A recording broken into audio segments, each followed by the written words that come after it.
तो बिहार चुनाव के बीच सियासी बयानबाजी तेज हो गई है। बीजेपी सांसद अतुल गर्ग ने समाजवादी पार्टी और आजम खान पर बड़ा हमला बोला है। न्यूज इंडिया से खास बातचीत के दौरान अतुल गर्ग ने यह कहा कि सपा को बिहार में एक भी सीट नहीं मिली, फिर भी उनके नेता प्रचार करने जा रहे हैं क्योंकि वो बीजेपी से डरे हुए हैं। आजम खान पर भी गर्ग ने निशाना साधते हुए कहा है कि जो अपने समय में गुंडागर्दी और आतंक को बढ़ावा देते थे, उन्हें अब डरना चाहिए।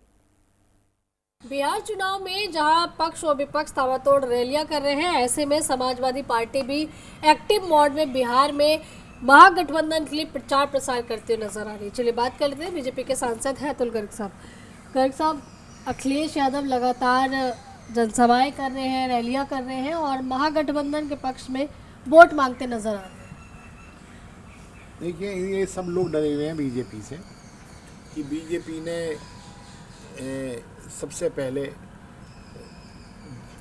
पूरे भारत को इकट्ठा कर करके भारत को ताकतवर बनाया। इन्हें पता नहीं इस बात से क्यों नहीं शिकायत होती कि भाई हमारी डीआरडीओ काम नहीं करती थी, हम हथियार नहीं बनाते थे, हम बहुत आतंकवादियों की घटनाओं के बाद हम हमेशा ये बोलते थे कि हम पुरजोर विरोध करेंगे और हम डोजियर भेज रहे हैं।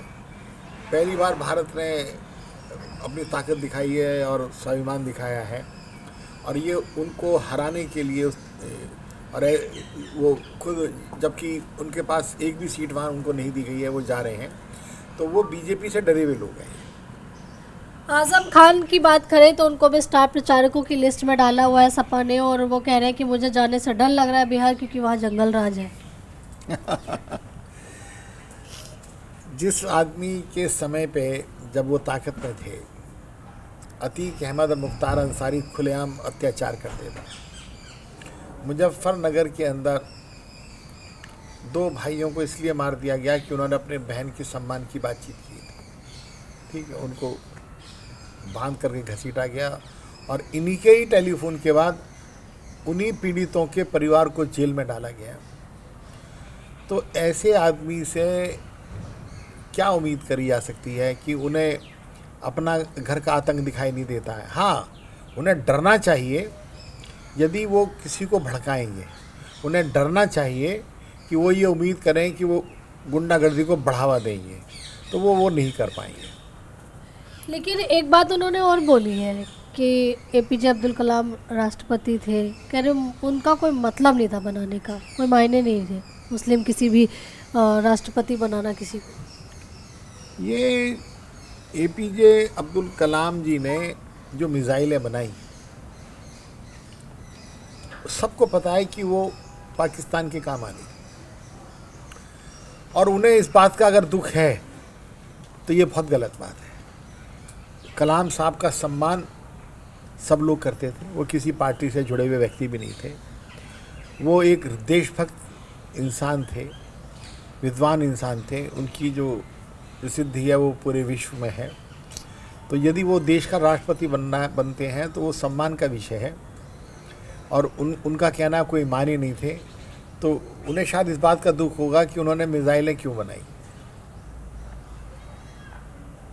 अच्छा, वही दूसरी तरफ जिस तरह से दौरे चल रहे हैं बिहार में तमाम दिग्गजों के, तो सपा कह रही है कि जो समाजवादी पार्टी पर सवाल खड़े कर रहे हैं कि वहाँ प्रचार प्रसार क्यों कर रही है, तो उनको कहना है कि बीजेपी को तो यही नहीं पता कि अलायंस का मतलब क्या होता है। ये बात तो सही है कि भाई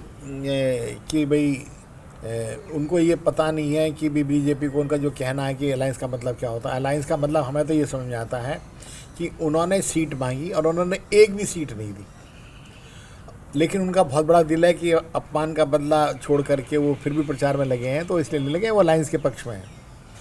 वो बीजेपी से डरे हुए लोग हैं, तो वो ये चाहते हैं कि उनकी जो प्रेजेंस है वो बनी रहे और उनका राजनीतिक कैरियर बना रहे।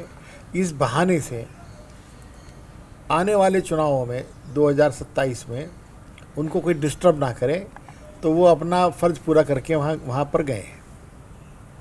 आप ही के पार्टी के नेता अखिलेश जी को अब्दुल्ला कह रहे हैं कि बेगानी शादी में अब्दुल्ला दीवाना। अगर ऐसा कहा है तो मेरे ख्याल से इसका कोई बुरा तो नहीं मानना चाहिए।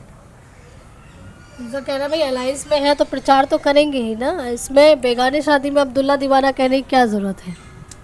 भाई उनको ये लगा होगा कि देखो इनको बेचारों को एक सीट भी नहीं दी फिर भी अपना डांस कर रहे हैं। भाई शादी में किसी को न्योता ना दिया जाए बाराती का और वो बैंड बजते के साथ ही डांस करने लगे, तो शायद इसका ये मतलब होगा।